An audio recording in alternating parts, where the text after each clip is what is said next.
พี่น้องผู้ใดเคยเห็นถั่วปากอาแดผู้ใดอยากรู้ว่าถั่วปากอาเป็นแบบใดเข้า Google เบิ่งเด้อแต่ว่าภาษาสเปนฮ้องว่าอาบัสเบิ่งไหมข้างในมันสิเป็นคล้ายๆกับลูกสะตอพี่น้องเห็นบ่เขาเจ้าแกะมาให้เรียบร้อยแล้วบ่เหม็นเคี้ยวได้เห็นบ่อันนี้เม็ดมันเด้อนี่นะพ่อแม่พี่น้องคั่วหมู่บอกว่าคั่วใส่กระเทียมคั่วใส่ไข่ก็แซ่บว่าซั่นแล้วก็ลูกอันราสเบอร์รี่อันหมูที่ว่าเป็นเซฟนะเขาเจ้ามาให้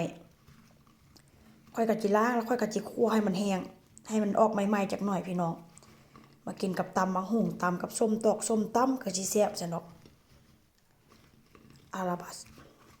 อาบัสซั่นดอกถั่วปากอามึงไหมบ้านเฮาฮ้องถั่วปากอาแม่นบ่ผู้ใดฮ้อนมากหยังคอมเมนต์ได้เด้อพี่น้องเอ้ยค่อยก็เคยกินครั้งแรกในชีวิตแต่ว่าค่อยไปเห็นอันต้นมาแล้ว